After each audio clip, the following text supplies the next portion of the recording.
Terima kasih banyak-banyak Sharmila dari N02 Bertam Pulau Pinang. Sedikit info berkaitan dengan N02 ini saya kira menarik untuk dikongsikan.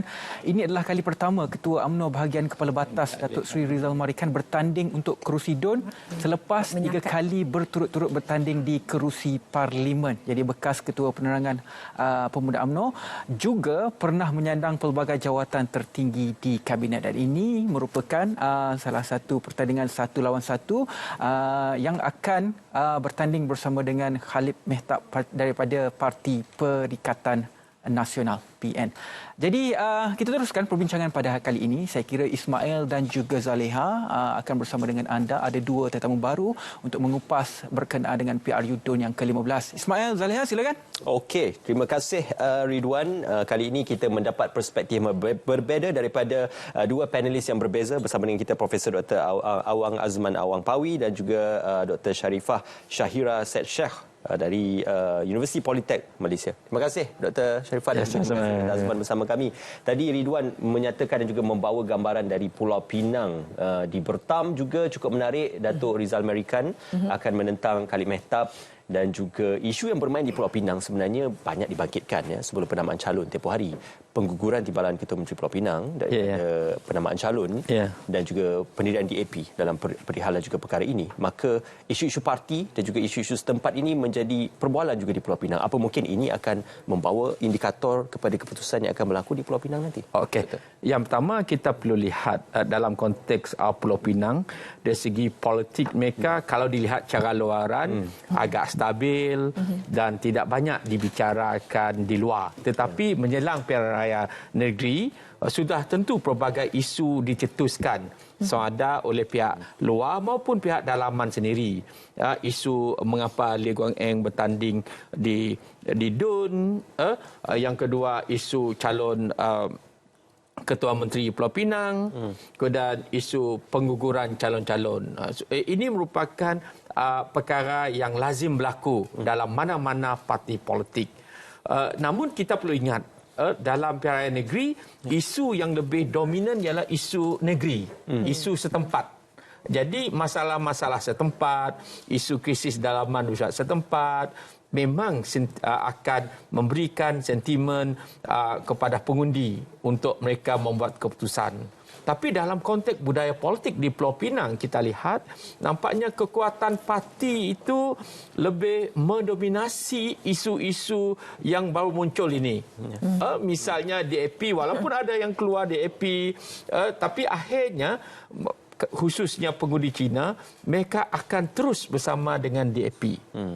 Sebab apa? Kesetiaan mereka kepada parti ini mengatasi kesetiaan kepada individu. Walaupun individu itu pernah memegang jawatan dalam parti. Ini yang menarik. Mereka akan dihukum oleh penyokong parti, mereka dihukum bukan saja oleh parti tapi juga pendukung mereka dalam politik setempat mereka. Jadi riak-riak yang berlaku itu memang sesuatu yang lazim. Mana-mana tak pernah parti lain ni, UMNO pun sama, Bersatu pun berlaku ni, ahli majlis tertinggi meletak jawatan dan sebagainya, isu dalaman PAS di Kelantan misalnya berlaku.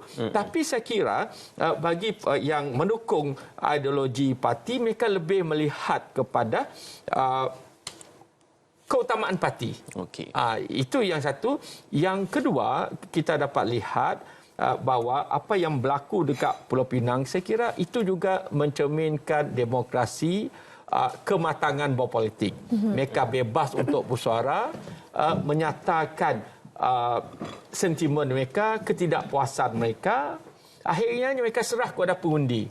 Jadi pengundi akan menentukan adakah apa yang berlaku ini akan mempengaruhi pengundi, khususnya pengundi luar pagar. Lazimnya pengundi kalangan pendukung parti tertentu itu mereka akan terus bersama parti. Luar pagar ke atas pagar? Luar pagar maksudnya atas pagar. Di luar pagar juga. Luar pagar itu yang hijrah yang kembali ke mungkin. Ya, dan atas pagar. Yang atas pagar itu melihat sama ada mereka akan menyokong parti mana. Yang di luar pagar itu mereka yang barangkali berada di Kedah, yang berada di Perak, yang berada di Kuala Lumpur. Apa keputusan bila mereka nak balik ini? supaya kos yang mereka balik itu tidak disia-siakan. Dr. Syairah, sebelum kita mula bersiaran tadi sempat kita bertanyakan barangkali tentang sentimen dan bagaimana agaknya mood di kalangan para pengundi ini. Pastinya banyak fokus diberikan kepada para pengundi muda juga. Ialah mengikut senario politik negeri itu berbeza-beza. Kalau negeri lain lebih kepada calon, di sendiri lebih bertumpu kepada bagaimana dinamika dalam parti politik itu sendiri. Bagaimana trend yang Dr. lihat di Pulau Pinang ini khususnya? Pada mulanya, Assalamualaikum dan salam sejahtera. Terima kasih RTM kerana sudi berjemput saya bersama-sama dengan Prof. Ya, kalau kita tengok dari segi senario ya, pada hari ini kalau pengundi muda ni dia lebih unpredictable dengan izin yang dia satu golongan yang tidak boleh dipengaruhi secara berlebihan ataupun dia tidak ada ketaatan pada parti. Tadi Prof sebut tentang kalau yang menyokong parti itu dia akan lebih kepada parti. Ya, tetapi pengundi muda ni dia lebih kepada melihat mana-mana social media terutamanya yang mereka boleh senang di hujung jari. Ya, kalau yang banyak yang bila dia swipe tu lebih banyak ke arah PH ataupun BN ataupun PN, maka itulah yang mereka akan tengok ya, dan akan faham. Dan yang mana yang mesej yang simple dan juga betul-betul menjurus kepada apa yang mereka mahu dan apakah kepentingan mereka. Jadi bagi saya pengundi muda adalah pengundi yang simple. Ya, dan mereka memahami apakah makna sebenar demokratik. Popular di TikTok. Popular di TikTok apa mungkin akan popular sewaktu hari pengundian nanti? Kalau kita tengok dalam PRU 15, nampaknya ianya satu platform yang berpengaruh. Ya, platform yang berpengaruh untuk mendapat maklumat. Kerana nampaknya kali ini dan juga semenjak PRU 15, ya, maklumat yang pendek, tepat, ya, ataupun dengar macam tepat belum tentu tepat. Dengar macam tepat, dia macam begitu confident ya bila dia bercakap dekat TikTok tu. Ianya mungkin menjadi pengaruh yang dominan lah. Bukanlah sepenuhnya, tetapi satu yang dominan. Ya, sudah tentu seperti platform RTM sudah tentu satu yang dominan terutamanya bagi negeri-negeri. Ya, kerana ini adalah satu platform yang perdana. Ya, dan ya, seperti kalau kita tengok di Pulau Pinang, ya, kita ada banyak kursi hangat. Kalau saya tengok di sini memang macam bertam ya. Dua-dua ni alumni UIA ni. Senior dengan junior sikit ya. Kalim Hetap dan juga Rizal Marikan. Dan sudah tentu kalau kita tengok undi lalu, majoriti tu begitu tipis sebenarnya.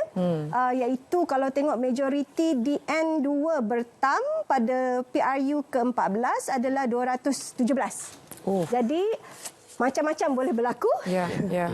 Dan it's a good fight. Yang paling penting untuk kita rasanya sesi ini adalah nilai satu undi.